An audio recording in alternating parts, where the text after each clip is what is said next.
kita akan berkenalan dengan teori-teori etika filosofis atau teori-teori filsafat moral. Dan secara berturut-turut kita akan berbincang-bincang tentang egoisme, hedonisme, naturalisme, antianisme, utilitarianisme, eksistensialisme, dan kontraktualisme. Wah, apa ini? Semuanya diakhiri dengan isme. Ya. Mulai dengan egoisme. Kita tahu bahwa ego adalah bahasa Latin untuk aku. Egoisme adalah pandangan filosofis atau teori filsafat moral bahwa manusia selalu atau harus selalu bertindak untuk kebaikan atau benefit mereka sendiri. Kita harus hati-hati, egoisme tidak sama dengan egotisme. Seringkali terjadi pencampur adukan. Seolah-olah egoisme itu adalah egotisme. Egoisme tidak sama dengan egotisme.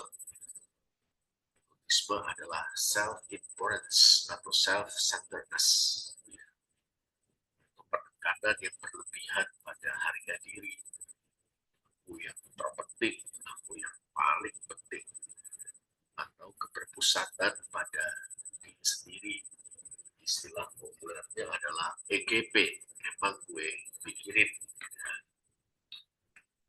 Egoisme sekali lagi adalah suatu filsafat moral atau suatu teori moral, ya, teori etika, filosofis, mengajarkan bahwa manusia itu selalu atau harus selalu bertindak untuk kebaikan atau benefit mereka sendiri.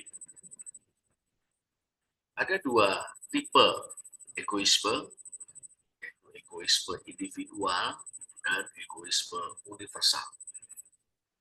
Kita lihat satu persatu. Menurut egoisme individual, setiap orang harus melakukan apa yang sesuai dengan kepentingan saya. Saya punya kepentingan dan setiap orang yang lain harus melakukan apa yang sesuai dengan kepentingan saya, kepentinganku. Gitu ya.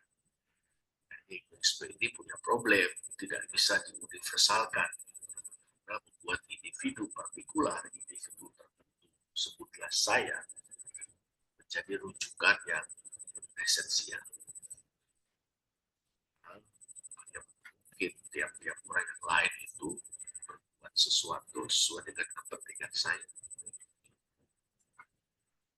Dari sudut pandang praktis, sulit membayangkan seorang egois individual mampu meyakinkan orang lain untuk mengikuti suatu tindakan yang dengan jelas dirancang untuk menguntungkan satu orang itu saja, yaitu orang yang menghancurkannya. Mental juga. Nah, yang kedua adalah tipe egoisme universal. Menurut egoisme universal, setiap orang harus melakukan apa yang sesuai dengan kepentingannya sendiri. Beda dengan prinsip egoisme individual. Prinsip ini bisa universalkan. Mungkin banyak orang yang memiliki kepentingan pribadi cenderung untuk menerima egoisme universal. Sebab kelihatannya egoisme universal membenarkan tindakan-tindakan yang didasarkan pada keinginan-keinginan yang memenuhannya. Mungkin akan dicegah oleh moralitas konvensional. Konvensional berbohong itu buruk, itu buruk, menolong orang susah itu baik. Tiap-tiap orang boleh saja punya kepentingan pribadi dan terdorong untuk memenuhi kepentingan pribadi itu, berjuangkan kepentingannya. Tapi berhadapan dengan moralitas konvensional, belum tentu keinginan itu bisa dipenuhi.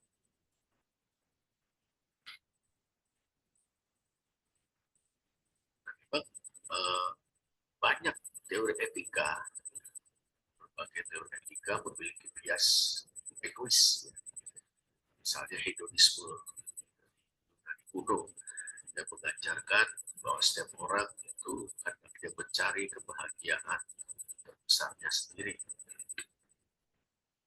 Juga abad ke-17 Thomas Hobbes dan Benedict Spinoza berpendapat bahwa mempertahankan diri itu baik. Orang yang menekankan bahwa hati nurani dan pertumbuhan moral harus dijaga juga egois dalam pengertian ini, mempertahankan diri. Besok Amerika Serikat abad ke-20, Ayn Rand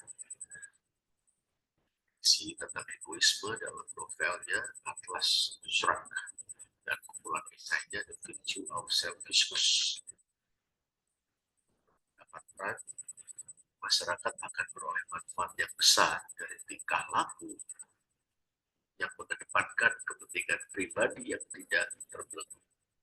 Asumsinya kepentingan pribadi yang sejati tidak dapat dipenuhi atau dilayani dengan kebohongan, pencurian, penipuan, atau perilaku antisosial lainnya. Kaum egois seperti Rand ini mengklaim setiap orang akan menjadi lebih baik bila masing-masing melakukan apa yang sesuai dengan kepentingannya sendiri. Pertanyaannya bagaimana bila terdapat benturan di antara kepentingan-kepentingan pribadi itu? Kenyataannya bukankah tidak semua orang menganut egoisme? Ada suatu ilustrasi untuk mengkritisi egoisme ya. Cerita Prisoner's Dilemma, ya, dilema tahanan. Orang tahanan. Ada dua orang ditahan karena dituduh melakukan suatu kejahatan. Keduanya tidak dapat berkomunikasi satu sama lain, pisah tempatnya. Bila si A, tahanan pertama mengaku, sedangkan si B, tahanan kedua, tidak, maka A akan segera dilepaskan, sedangkan B akan dipenjarakan selama 20 tahun. Tapi bila A dan B tidak mengaku, masing-masing akan ditahan selama beberapa bulan, kemudian dilepaskan.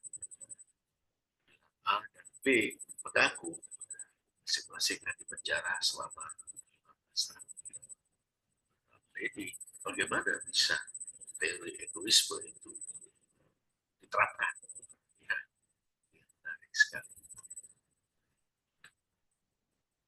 Lawan dari egoisme adalah altruisme.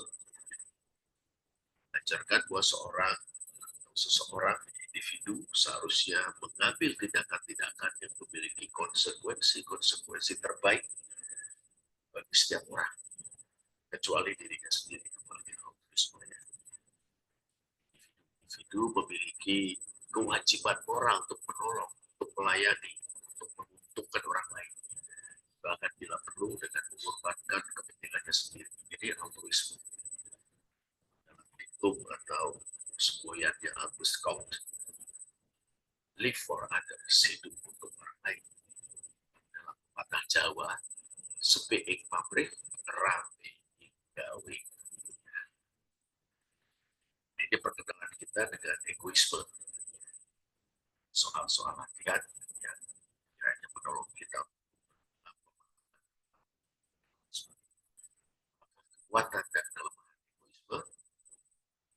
Bolehkah kita sebagai orang Kristen menerima